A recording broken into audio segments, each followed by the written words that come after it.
For those who don't know me, I've been in and around investing for a long time. I know I don't have enough gray hairs to prove it, but I have. So I started off on Wall Street at Citibank as an analyst. So I've worked buy side, sell side, I've worked in commodities with traders, I've worked in M&A, worked in investment banking, and then started working in the sustainable field with that knowledge to deliberately say, how can I help change in a positive way the mindset of Wall Street from the inside out. So for the past 10 years, tried to build a algorithm that now powers the NASDAQ CRD Global Sustainability Index to really look at not just ESG factors, but smart alpha. So being able to outperform, we track MSCI. That's who we benchmark against, and other folks benchmark against our index. So the first part of capital preservation and wealth generation, that's what we all try to do.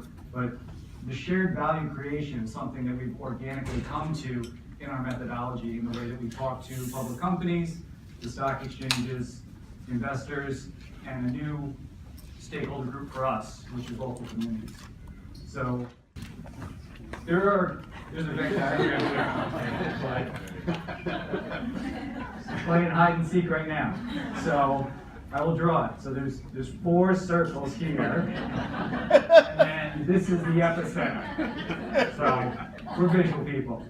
So that's the fun part, is that we actually started engaging with local communities in a lot of different ways, both in stakeholder groups, in NGOs, literally local economic development specialists, and I'm going to talk a lot about that. We used to, again, just work with the top 3, but this last one has really helped open our eyes, and also I think helps contribute to some of that outperformance, because we understand more authentically what people need on the ground. So in looking at different definitions for short-termism, this is one of the ones that I think I found the most closely represented. So myopia, nearsightedness, the lack of imagination, foresight, or intellectual insight. If I'm a trader, long-term might be a week, right? It's true, right? A long-term investor, that's a different. But if I'm a robotic algorithm, long-term could be less than a couple hours. I'm looking at milliseconds to trade. But when we deal with great companies and great institutions, they're looking at visionary stuff, 50 to 100 years out. You can't necessarily set your carbon emission target for that, but you can have a vision to be carbon neutral in 2030 or 2040. You can be carbon positive. You can be paradigm for parity, where you want to have 50% gender parity on the board and all executives. You can set those visionary goals, but then you have to set your aspirational, your tactical, and you have to work backwards.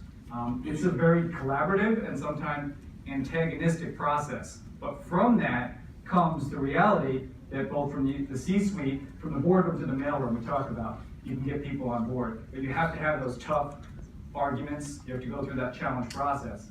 But we're seeing companies set realistic conservative goals in-house that they want to publish. But we're also seeing them set very bold goals that they may not be ready to publish in an outward way, but they are setting them internally. The U.S. News and World Report came out with the best country rankings, and the U.S. is not even close to the top in terms of quality of life. So we've dropped to number 18. As you can imagine, Norway's up there, number 1, and Sweden, and Germany, and Canada is all above us, just in terms of quality of life.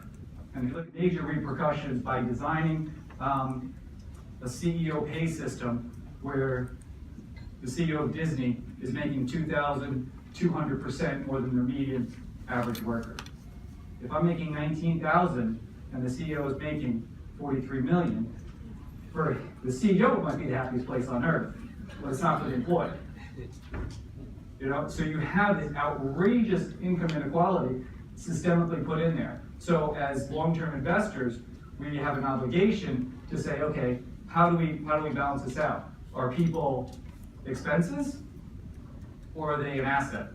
Well, we can say that the people, we treat our people like family, but if we don't pay them the same way, if we don't educate, we don't pay for their continued education, their career development, their health, their wellness, their benefits, if we're not paying them a livable wage, then we're not really walking the talk.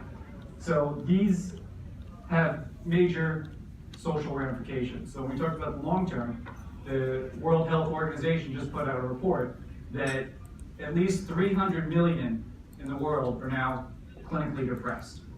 And most of this comes from poverty and poor economy. So why are we treating that with exercise and antidepressants? Shouldn't we fix the system that originally caused the problem?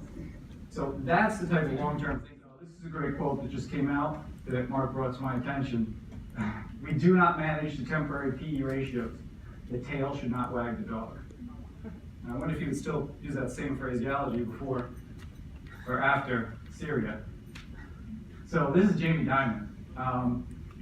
This is a great quote because he's not only well respected on Wall Street and around the world, but some folks are saying, because the financial indicators that we look at is not PE, for our smart view. We look at revenue to market cap. And what we're seeing over time is this trend of that ratio trending downward for companies and for industries. So, but here's some positive trends that I think are really good. And I'm also really looking forward to our panel. It's going to be a great discussion.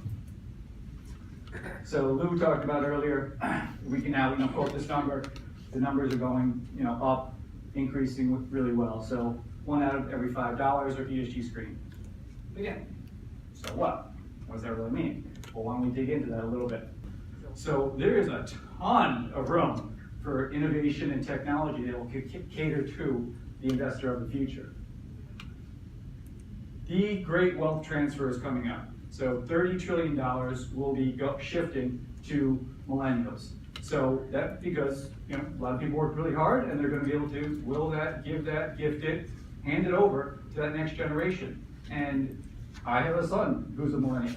He goes to United Nations International School and he wants to work for an NGO and drive a McLaren. It's like, I'm not kidding. And he'll probably end up doing it. But if I gave him $1 million or even 10 million, it would not change him fundamentally who he is. Understanding the UN Sustainable Development Goals, like can recite them, knows them, feels them, has been to Panama, India, Nepal, Vietnam, doing community work. Like, it's just who he is. And I think he's my son, so of course he's special, but I met a lot of his friends. I met a lot of the people that he travels with, and they're also very, very special. There's also a bunch of lazy kids out there. That's society. But when you look at from an investor standpoint, why does Morgan Stanley care? Why does Goldman Sachs care? Why does Accenture? Why does everyone care about this stuff? Because they don't want to lose their money. Because if they are not going to invest the way their grandparents invested, do you think a generation that wants to order everything? They order their food online. They order their banking online. They order their Uber online. They order everything through an app. Do you think they're going to want to invest and just have their money sit in a mutual fund or a UIT? I don't think so. They're going to want something very cool, very innovative, that also represents their value. We always look at frameworks and protocols. GRI was a game changer because it gave a common framework. It gave a common protocol. The same thing is happening with social capital. The GRI is great, but it does nothing for social capital. Meaning, what is a company investing in? How are they able to quantify, measure their progress to creating real value? Not just for the bottom line, but for society, for their employees, for the communities that they operate in. CEO, a force for good. So this is companies that are banding together and saying, okay, we need to create this long-term investment dialogue. Let us do it. What does Jeffrey Immelt always say? If you don't have a seat at the table, you're going to be on the menu. So this is one of my favorite stories. We've been asking companies for 10 years, what is your equal pay ratio? And they didn't want to tell us because they didn't have a great story to tell. A couple companies started to tell us in Canada, and because they're okay with it, not 90 cents. We love the fact that Intel did a back study, not talking about what they're going to do, but did a back study and found that they pay the men and the women in the company the same rate. We love that for two reasons. One, it's not empty anymore. We have a place, a great example of a company that's doing it. Two, it sets a high bar for other technology companies. And anyone who's been out to the West Coast knows it's not just super competitive, it's hyper competitive out there for talent. It really is. So you want to work for a company that represents your value. People are trying to scrub Uber off their resume right now because they feel it's going to hurt their chances to get another job. They literally are calling it like blackballing. They hate the fact that Uber is on their resume. Unilever, another great example. We're going to cut our environmental footprint in half, and we're going to double our revenue. And not only are they setting these big aspirational goals, they'll tell you exactly how they're going to do it to the tactical level. That's the difference. We don't want to just see the big goals without the tactical plan of how you're going to get there. Show me your progress reports over time. Now you got me, as well as technology and energy. All right, I'll wrap it up so I can get on to the panel. Thank you very much.